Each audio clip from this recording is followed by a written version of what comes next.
Good morning and welcome to another edition of Let It Be Known, brought to you by the Bell Project and March on Pack. And you're looking live. That's a live picture. LaGuardia Airport in New York. Plane crash. Plane ran into an emergency vehicle, a passenger plane. The pilot and the co-pilot were among those that were killed when the passenger jet struck a Port Authority aircraft rescue and firefighting vehicle late last night. Um, 41 people were injured in the collision and were treated in local hospitals, and 32 have been released, according to the Port Authority. Some are seriously injured. The collision involved a Jazz Aviation flight that was operated by Air Canada. The plane was carrying 72 passengers and four crew members.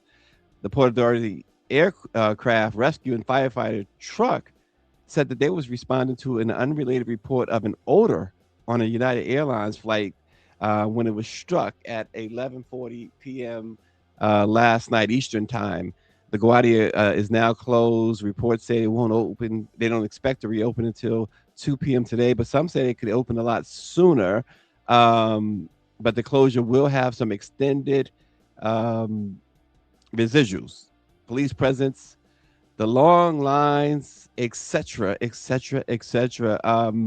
The Grand, if you know anything about the area there in New York and Queens, LaGuardia Airport, the Grand Central Parkway is always a tough commute in itself. It's like if you comparing it out west to the 405 freeway in California, it's always jammed up. And right next to LaGuardia Airport, for those who may not know and keep track of such things, is Rikers Island jail, the infamous Rikers Island. Um, so that I'm sure has created some ripple effects there as well. Probably some lockdowns and things of that nature. But this is terrible as the air industry, the air travel continues to unravel.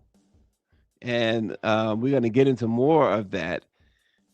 And but this is a terrible, terrible tragedy in New York.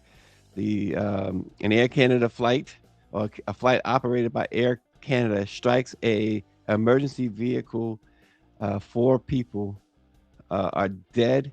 Many others are injured in this crash that has just caused even more chaos on air travel. LaGuardia was one of those airports where we were recently highlighting, and just the other day, we saw more video over the weekend of TSA lines stretching outside into the parking lot.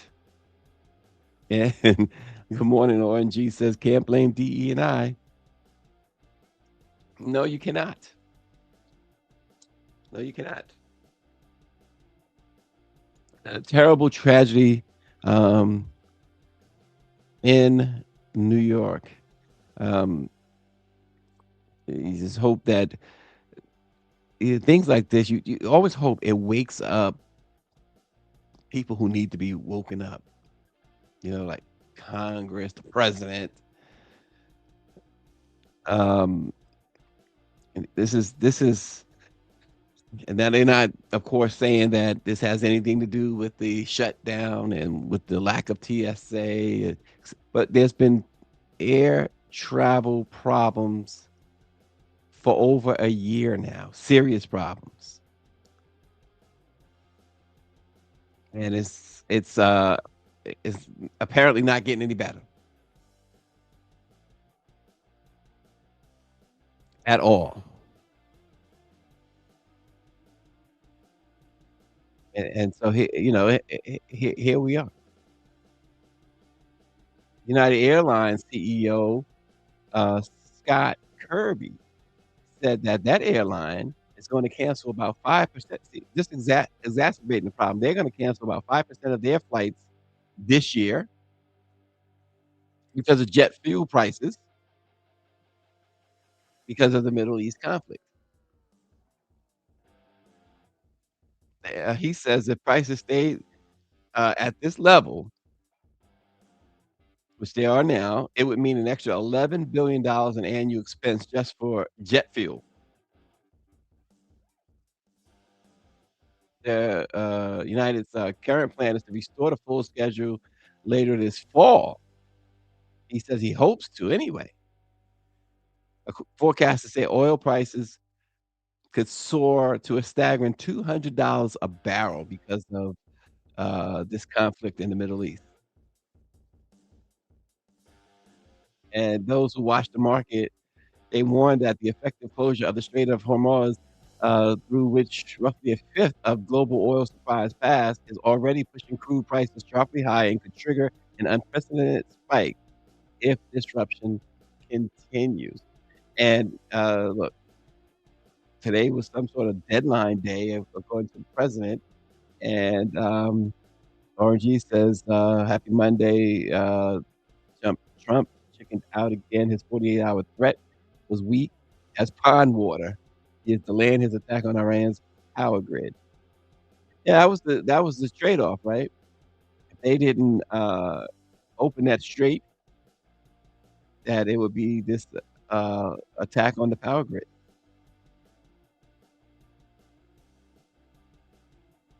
But you had to know.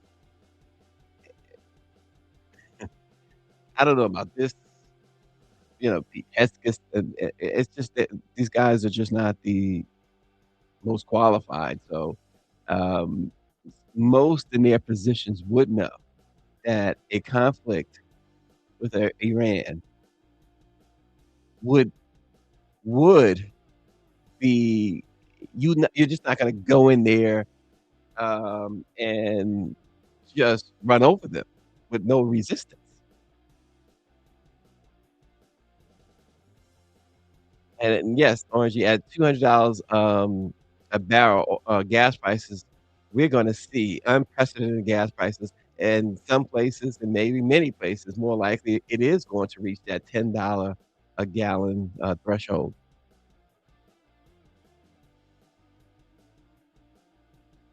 And over the weekend, a record number of TSA, workers called in sick.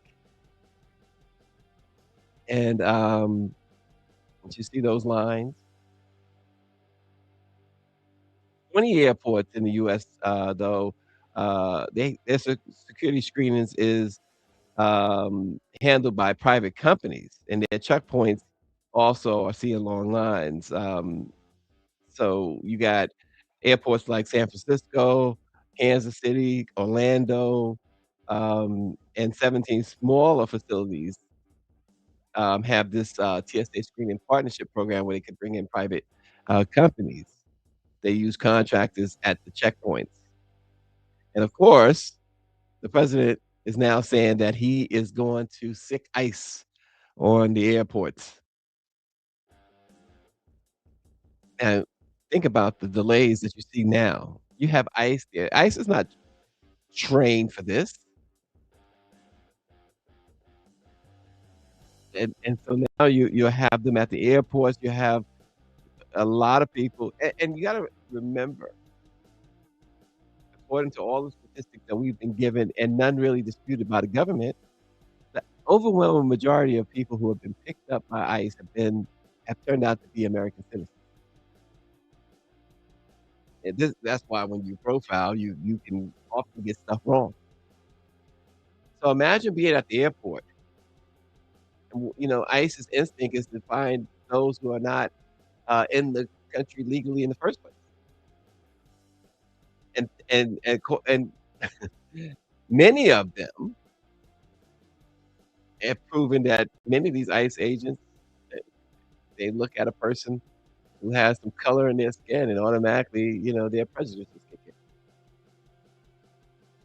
Imagine the chaos. We won't just see long lines and call it chaos. It'll be some other stuff.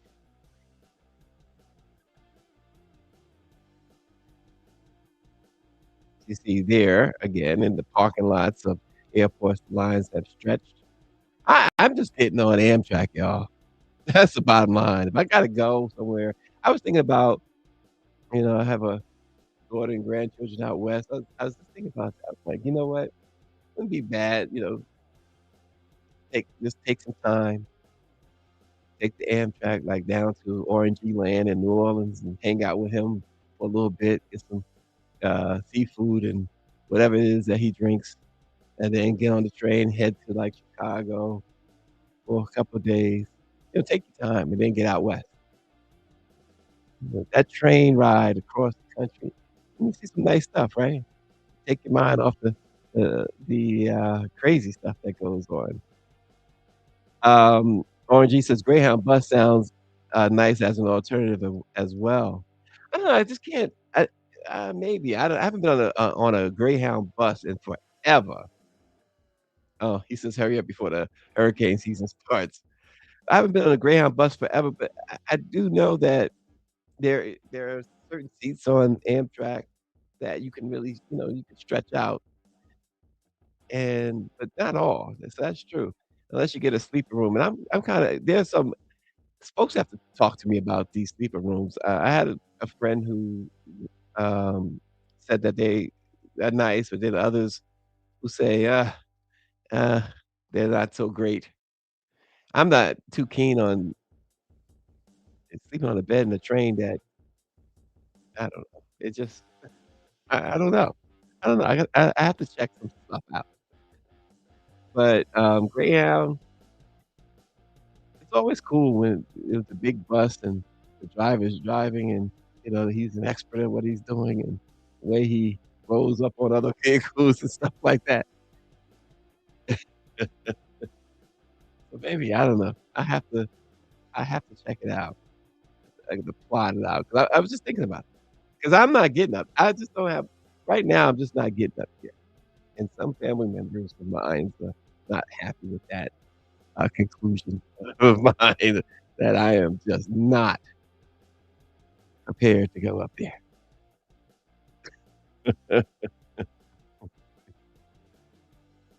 Um, as we continue to talk about the war, as it continues to rage in the Middle East, it's escalating to other forms because Cuba's,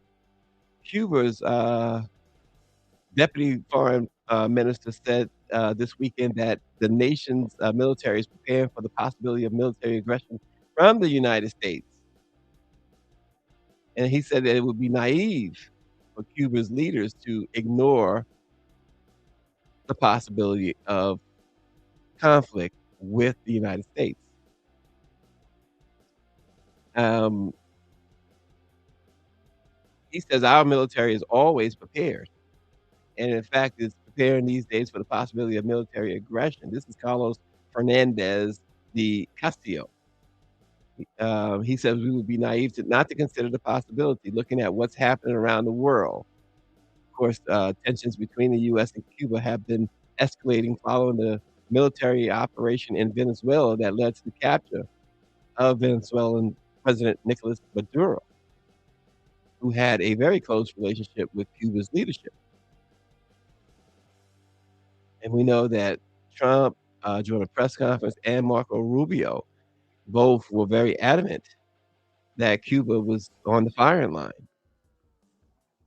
In fact, Marco Rubio, little Marco, said, quote, "If I lived in Havana and I was in the government, I'd be concerned." It's bully talk, isn't it? I mean, look, I don't know what, their beef with Cuba is. I don't know at all. I don't know what's prompting it. Maybe they feel like they have their reasons, but that's bully talk. Watch your back.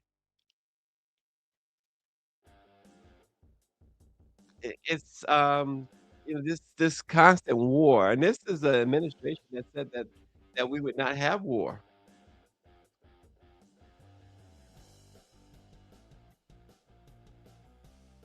Mike V says, "Remember, it was a few weeks ago, folks from the US stole a boat and tried to engage the Cuban Coast Guard and ended up in a shootout." Yeah. Yeah, it's these little propagations, and the thing about it is that's and Mike, you're absolutely right to bring that up because it's always things that you're not really paying attention to. They it's so much they throw out there that goes on, and you might miss something that is the trigger behind, or at least the instigator to everything.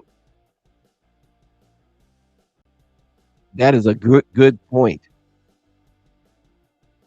It's a real good point. And we know the other issue that Cuba's been dealing with is residents have suffered daily power outages.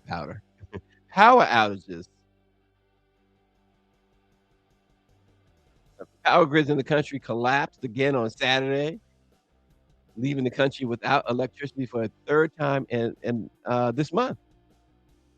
We're talking about the entire country. And the Cuban officials say that the oil blockade that the U.S. has on them is a result of the aggression against Cuba and cannot be sustained forever. And he made such a great point. I'm sorry. I don't know, again, I don't know what the US is thinking. I don't know what the Department of War and the strategic people why Cuba, but he made a simple but great point. He says we're not going to let any nation, any other nation, I mean we're a sovereign nation, come in and tell us how to run our country and how to run our elections. He said, "Think about this." This is he said this on Meet the Press. Fernandez said this on Meet the Press over the weekend. He said that the U.S. basically has a two-party system, Democrats and Republicans, and he says, "Can Cuba go in there and tell them to have 10 parties and give 10 different parties a chance for the presidency, for Congress?" He says, "No." He says, "So why is it that they think they can come in here and tell us who should be running the country?" On the face of it, it's a great point. Again, I don't know all about this. What else is involved in this? But I do know that again, we are on the cuffs of even with the handful that of problems they're having with Iran. They eh, they want to go into Cuba. And what's going on with Venezuela? They took the president. What's happening there? And Mike V again makes the point. Marco Rubio is Cuban himself.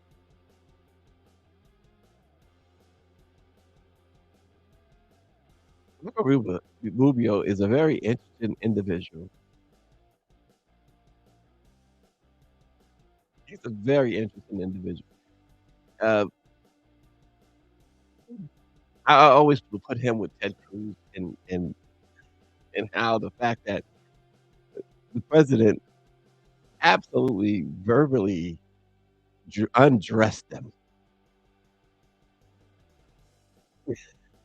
and yet, and the stuff that folks said, including Rubio, including Ted Cruz, the stuff that they say about has said about Donald Trump in the past, only to basically eat crow and bow down. um, it's a funny thing to watch. It's a really, really odd thing to watch because we're talking about grown men. Grown men. God. Mike V says, I believe the drug charges that were brought against Maduro have been tossed. Correct me if I'm wrong.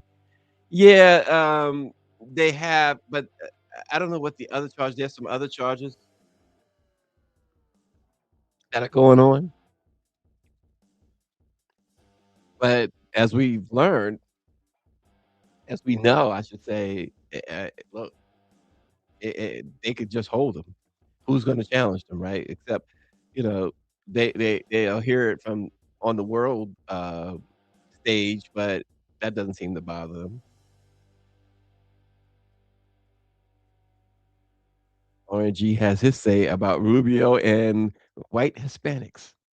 RNG never pulls any punches. Never does. Oh, boy. I'm gonna flip the conversation a little, to, entertainment. I got in the mail from my man, Chuck D, the new, Rap Central station, um, and it is loaded with some great stuff. I'm gonna drop some stuff out. You know how I guess here we go. It is absolutely loaded with stuff, and, he what he's doing with this magazine, there's a great feature inside the middle too. See if you can see that, on Kid Capri. Chuck is a he's an artist, now he's a journalist, he's a publisher. Of course, he is the legend, Public Enemy and hip hop. But there is some absolutely awesome stuff that you don't see. You remember like the Source magazine and um, other hip hop publications. I mean, he's got a top 45 in here. Remember Billboard used to have top 10, top 100, whatever, Billboard Hot 100, whatever. Chuck got the hip hop gods, classic rap lives. Um, all of this, and it's absolutely incredible. And in fact, I think I'm in there. I'm not hip hop, but he's got me in there holding and reading the an earlier edition. That's my man. Um, but you got to check it out. Subscribe. This is some great stuff. He really breaks that. Who can break down hip hop better than Chuck D? And I love the graphics in here, representation, and it's like if you know, see, Chuck is a New Yorker, and so it's like subway stuff.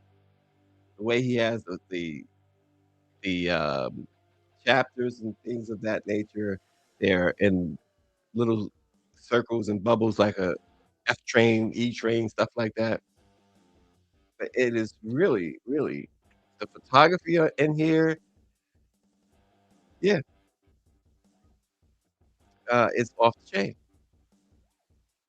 And there's a new Enemy single out. Y'all remember He Got Game? And now it's She Got Game. It's featuring Flau'jae, and Regina MC. It's a it's a charitable thing. It also has Cindy Blackman Santana, the wife of Carlos Santana, Grace Bowers, Elizabeth Mizell, Blue the Tiger. All proceeds benefit the Black Music Action Coalition, the Women's Sports Foundation. Go to go to Instagram. She got game.pe. But this is yeah, this is really done amazingly well. The one thing that folks may overlook with Chuck is the great education he received up in on Long Island, and I mean he's a college graduate. I have not yet been to the hip hop museum. I think it formally opens next year, and so I'm sure there's going to be a big to do there. I remember a few years ago when they did the groundbreaking, and we had everybody show up for that. And we've talked to Rocky Buchanan, who's headed all of that, and we'll talk to him again for sure. And all of those, Curtis Blow is instrumental in that as well. We've spoken to him and Cheryl Walker, his wife, who is really amazing. She's the engine that makes Curtis that makes him bluff.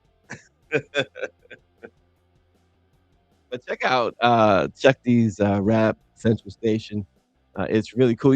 You guys see his I don't know if any of you guys I'm pretty sure some of you follow him on social media and he'll drop his drawings and renditions of folks. And he is quite the artist.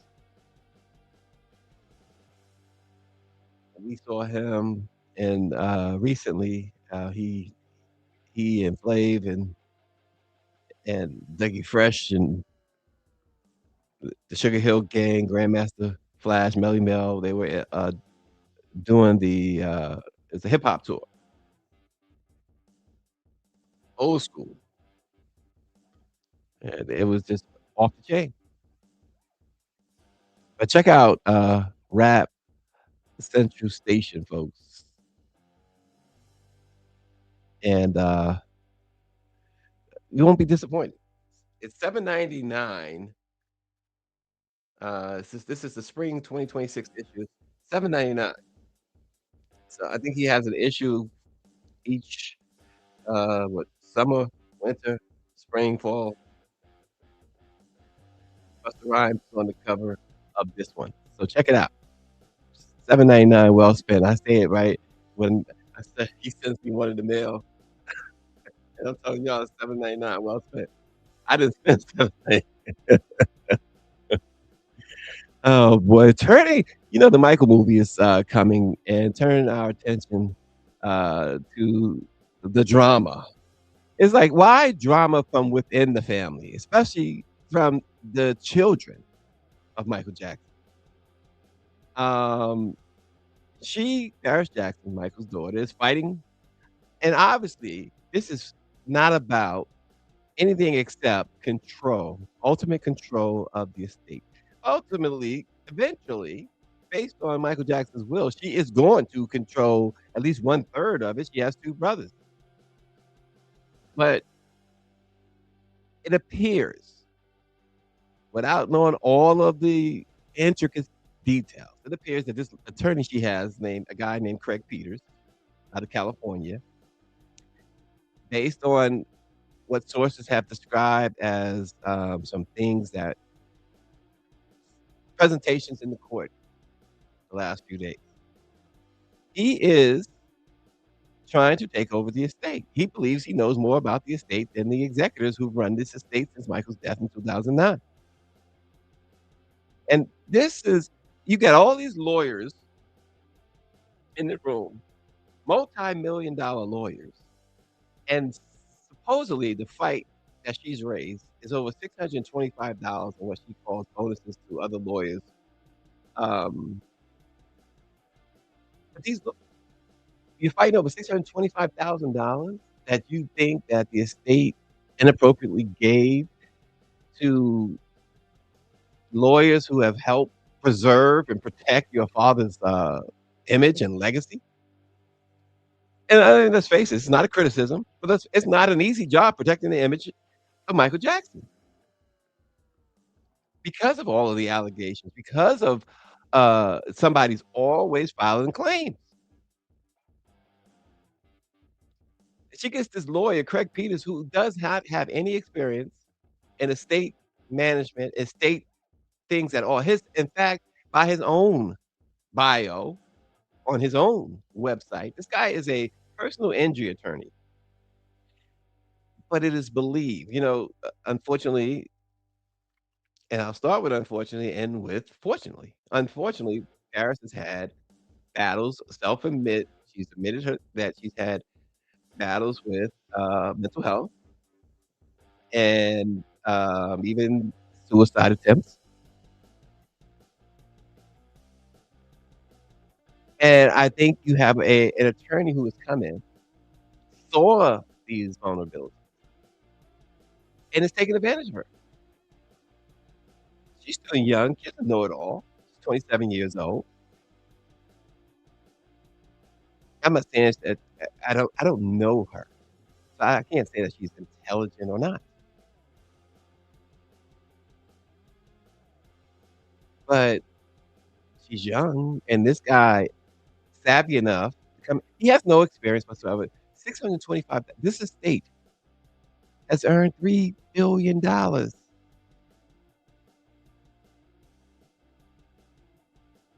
billion, and that money is her money, and she's and here's the odd thing, folks, just to be clear, every action she takes against the estate, every action, she pays for it.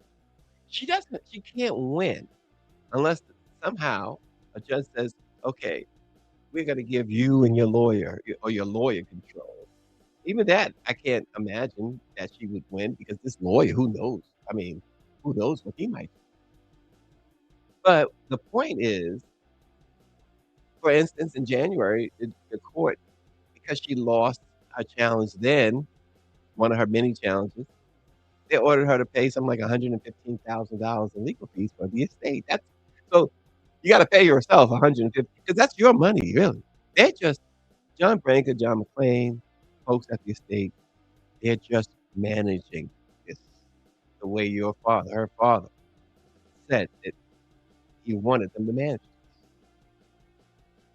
And then the personal attacks, oh, they're not qualified. Branca, there's a character that plays him in the movie Michael that's coming up that everybody's gonna be going to see that's gonna make the estate and her, Paris Jackson, and so many more, tens of millions, maybe hundreds of millions of dollars, maybe $1 billion.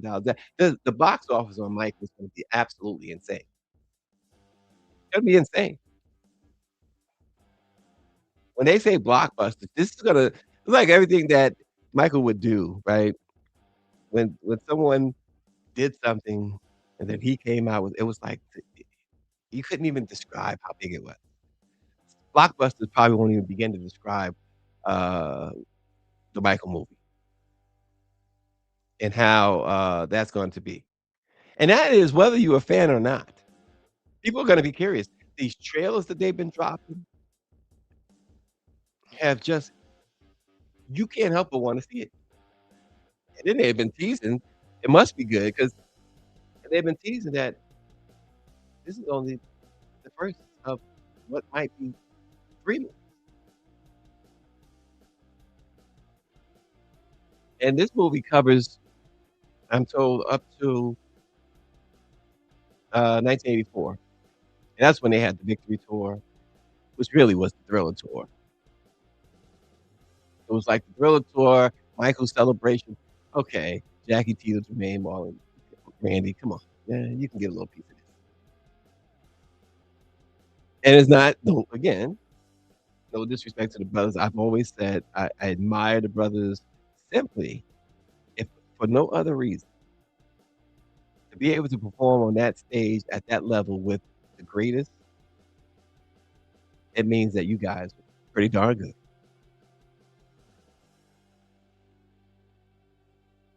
But this legal fight is absolutely ridiculous.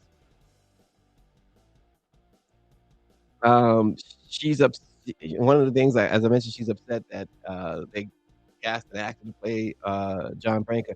The thing about John Branca is John Branca had this relationship with Michael Jackson decades and decades and decades before Paris Jackson was even thought about. Decades, couple decades before she was born. And he was there during those huge years, helping to direct Michael on business things. And none bigger than the life sustaining, and I hate to put it that way because he is, he did die young, but the life sustaining deal in which he got the ATV catalog, which included the Beatles songs, Fly the Family Stone, and so many others. And Michael, uh, bought the rights to all of that. And that fed he and his family and so many others, uh, all of Michael's life. That was a lifesaver. He had run into financial problems, so many times, or at least a few times, and he always had that. It's like having, in this case, it's like having $1 billion in equity in your home, and you know, you find yourself needing money. So what do? You go get a 10, $20 million out of the house. That's how that catalog. You know, before he died, he had lost even his own home, Neverland. It was no longer under I mean, he was no longer the sole owner of Neverland.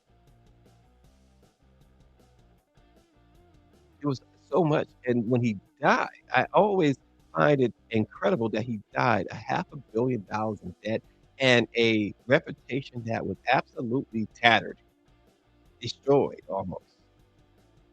It stepped Branca and McLean, and when they stepped in, as stated in the will, when they stepped in, claim after claim after claim after claim, "Oh, he didn't pay me this year." All ex-managers and people who shook his hand.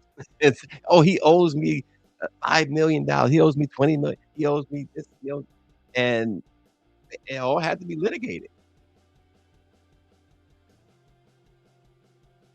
And it was so bad that when the IRS came knocking to see what, "Hey, what type of money we need to tax here?" And Branca McLean was like, "Here, have at it." It's like he right now he's worth like $3,000. Have at it. We'll John Pickens said, "Here, can I write you a check, IRS?" I mean, pretty much. And people say, "Well, it's Michael Jackson. He's got all these, great hits or whatever." He had to sift through that and see if he sold off the rights to stuff. You know, it could very well possible that Billy Beat and Billie Jean was no longer his. I'm not saying it wasn't, because it was, but they had to sift through all that, and they had to fight tooth and nail to find out which way was up. And then to right the ship and make the decisions they've made, including that Spike Lee did a thing, that they did a joint thing with the estate. Um, of course, the Broadway show came later, but the Vegas show, releasing certain, songs and reinventing him. Maybe not reinventing him, but reminding people of what not only he meant to them, because he meant a lot to people who didn't even know him, but what he did for the music industry. I used to always say, and still stand by it, what he did for music in the '80s is what Muhammad Ali did for boxing in the 1960s and '70s. There was no boxing before Ali. It was dead, dying, dead in the water. And this brash kid from, uh, Kentucky came out, immediately started saying he was the greatest, and then backed it up. And of course, music and certainly music videos was non-existent. And music was music. It was like, okay, there's some good stuff out there, and it wasn't what it was until Michael makes Off the Wall. Then it's a great album. Many still, there are more people when they evaluate Michael's body of work. More people, including his family members, they've told me many a time that his best work was Off the Wall. But when the Grammy said, "Nah, it's not good enough," Michael goes into Latoya's, bathroom. This is a true story. Takes her red lipstick, writes on the mirror that he would not be denied in his next album, and he starts conceiving Thriller, and we know the rest is history. And you had folks, uh, trying to emulate his dance. The moonwalk became so popular. He didn't originate it, he popularized it, and then MTV was like, "Oh boy, We don't wanna play no black folks, but how do we ignore this man? And people forget when he did Thriller, he was like 20 when Thriller came out, he's like 24 years old. The turning point, I always say, was Motown 25. That was the turning point where even his brothers I remember, always talking to them about it. We'd hang out and talk about it, and that was they what always impressed me, Jackie and Tito, Jermaine would say in our conversations, like, "Man, we didn't know what to expect. We just figured he would do, you know, his song," because it was the only non, Motown song to be played, during the Motown 25th anniversary, special, and when the music started for Billie Jean, the brothers, they were gonna go about their business. There's so many superstars backstage they were gonna be mingling with while Michael did his thing. They heard the thumping of and the crowd, the immediate reaction of the crowd. It was not, delayed, it was immediate. And they heard that, and the brothers rushed to the edge of the stage. They were back to the edge of the stage, and they couldn't take their eye off their little brother. As much as he was in the moment, they were in the moment too. And that changed the trajectory of everything for him and music itself. 'Cause now artists had to we see it today with Chris Brown and Usher and Beyonce, and they that's artists had to not just be able to deliver the vocals and the sound, they had to deliver the visuals. He put a stamp on it, he put the flag down, but I would imagine this idea that his what his daughter is doing is it just doesn't seem like it would be approved by him, and I say that too because she's talking about these $625,000 for lawyers as bonuses, and the way the estate, seems to have described it, based on how I read the court documents, is that you have folks like, the late Joel Katz and now and Howard Weissman, 2 awesome lawyers. It was all in and for the most part, all in how they build, and it may appear to be bonuses. But having said that, with what they the work that they've done, and we know that there are still lawsuits out against Michael, he's been dead 16 years, lawsuits that they're still contending with. The way that Michael has been described, even by his family and by people in the industry and by fans as this philanthropist, this giving person, whatever, with the work that these attorneys did, do you think Michael would have a problem giving them a bonus? And it's not like it was done without a paper trail.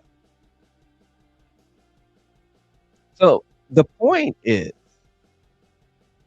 it appears that this young lady is seriously being manipulated. And, 'cause how serious even can the judge take this attorney that she has, this Craig Peters guy who has no experience in this matter?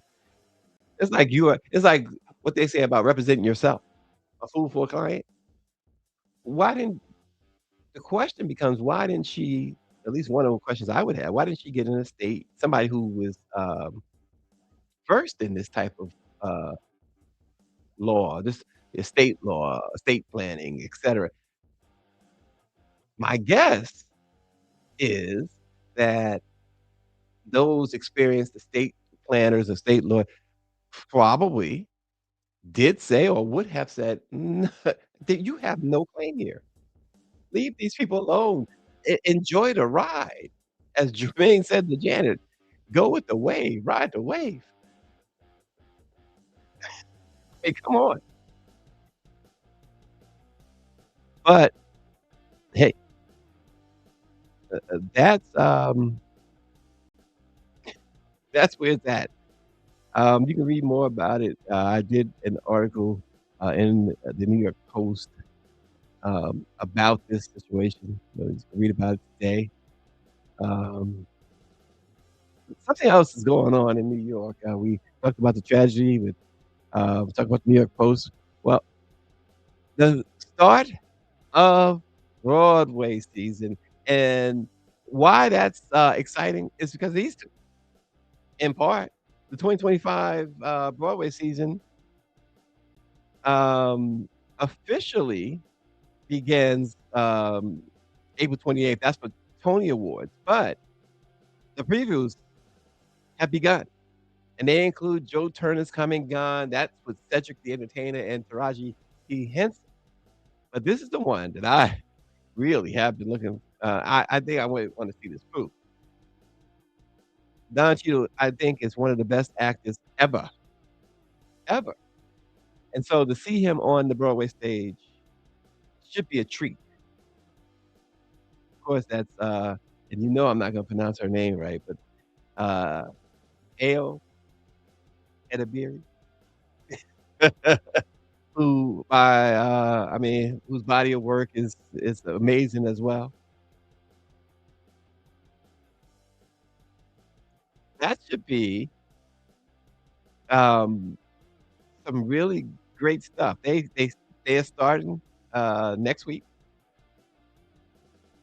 and so looking forward to seeing proof. Check out Broadway.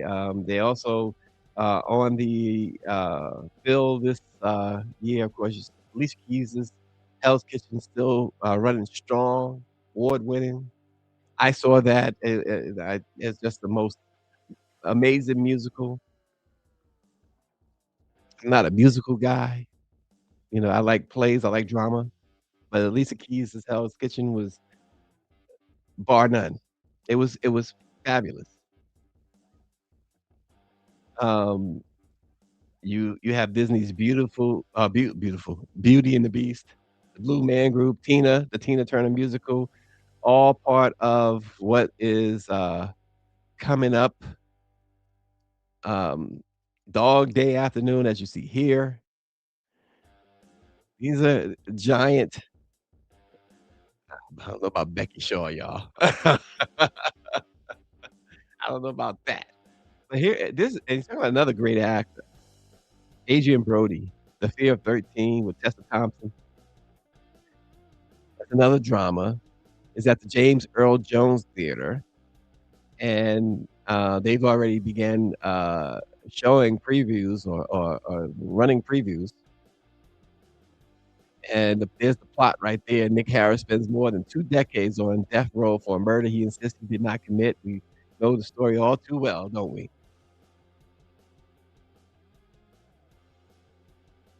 Yeah, stuff like that. Titanic, I guess a spoof of the Titanic. Rocky Horror Show, Falling Angels. Two upper class wives, their husbands were away for a day and they share a few toasts to their premarital activities with the same man who just may be en route from France to visit. Oh my gosh. Beaches is at the Majestic Theater. The Lost Boys is at the Palace Theater. Lost Boys, you know that's the story of two teenage brothers who move with their divorced mother to a fictional town of Santa Carla, California.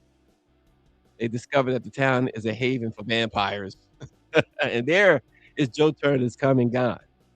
It's at the Ethel Barrymore Theater, and it begins, the previews began a week from today with the formal opening night on April 25th. And Joe Turner's Come and Gone is set in 1911. Takes place in Pittsburgh, a boarding house run by Seth and Bertha Holly. And it's a refuge for Black travelers navigating the upheaval of the Great Migration.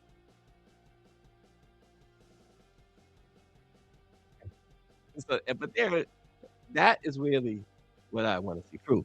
Proof is set in Chicago, and it follows this young man, or young woman, I should say, who's coping with her father's legacy as a brilliant but troubled mathematician. And she's fighting with the questions about trust, inheritance, and even her own potential.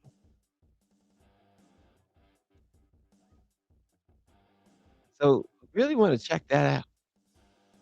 Broadway. I like dramas, and Proof is seems like it's sort of a drama, but I'm really, really interested to see these 2 on a stage, a Broadway stage. I mean, that is it's got to be a treat. It's gotta be a treat to see these 2 on a Broadway stage. There's so much I like, Don Cheadle in. Talk to Me was one of the early ones. Him and, Taraji P. Henson was one of the early, movies. It was about a Washington, DC, radio host. It was a true story, and the acting was bar none. I like Don in the movie with Denzel Washington, Devil in the Blue Dress. I mean, he stole that movie. He stole the show, Devil in the Blue Dress. I mean, obviously Denzel was Denzel, but Don Cheadle stole that spotlight from that show. I mean, he made that movie, if you ask me.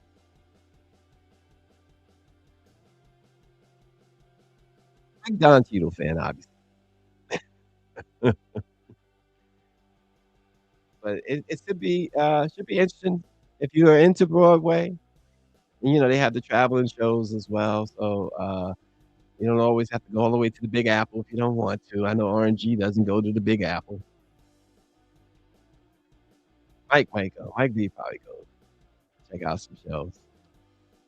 It's got to be the right show, right, Mike? It's got to be the right show. So I'll be checking out Proof. I'm looking for other like dramas to check out. I'm not yet totally sold on Joe Turner because sometimes I get a little tired of certain angles. We got so many angles we could take for certain angles, but man, it probably would be uh, pretty cool seeing what Cedric can do on the Broadway stage, seeing what Taraji. I know Taraji. I can imagine. I can't say I know, but I can imagine Taraji P. is probably an outstanding Broadway actor. I would imagine. You see Cedric. Cedric. I don't know. I would have to see. I have to see what Cedric made of on that stage, and they say that's the toughest. Denzel, all of them. They say that that's the toughest venue to play, the live stage, the live Broadway stage, to be specific. So, we will see. It should be fun. Should be fun. A nice, good to see, diversity on the Broadway stage. But again, I gotta big up Chuck, check out Rap Central Station, the latest, the spring 2026 issue. You see Busta Rhymes on the cover, Eric Sermon, De La Soul. Check out the latest in Rap Station. And keep checking us out. Uh, Major announcement coming this week, as I teased last week. So stay tuned. It's going to involve some great stuff and even some giveaways. So keep checking us out, and we certainly appreciate you. So going back just a moment to our top story again in New York. That horrible, horrible, horrible plane crash at LaGuardia Airport. This is an emergency vehicle that this Air Canada operated flight collided with. And again, at least 4 people that we know of so far, including the pilot and co-pilot, have died. 2 people who died have died. I'm sorry, the pilot and the co-pilot. Um, 41 injured. local hospitals were inundated. And those, traveling this morning, it's probably too late to warn you about the traffic on the Grand Central Parkway, and I'm pretty sure that it backs up all the way from LaGuardia to JFK going, east and, LaGuardia, past the, what used to be the Triborough Bridge, is it the Robert F. Kennedy Jr. Bridge? Not junior, Robert F. Kennedy Senior Bridge, into, Manhattan in the Bronx. This plane was carrying 72 passengers and 4 crew members. And so they're telling you to, if you're in the New York City area, to avoid the Grand Central Parkway. You have, if you live in Queens, you already know, stay away from the Van Wyck. And the one decent thing I tell you about Queens and New York is that they, unlike other cities, there are ways to avoid the highways and the parkways. There are ways. It may take you a little longer, but you're not getting anywhere at all on the Van Wyck or the, Grand Central Parkway this morning, or the Long Island Expressway for that matter. But again, our top story is that, plane crash, and of course, this is the morning in which ICE is supposed to begin patrols or doing the TSA work at the airport. So everyone wanna, be careful out there. If you're traveling, be extra vigilant, and, we certainly, uh, hope that your travel is safe and as peaceful as possible, and that your wait time is not overly extended. We appreciate all of you, again, for watching Let It Be Known, and we will see you again tomorrow again. This week, major, major announcement. Stay tuned. Let's go! Let's go, Flav. Hey!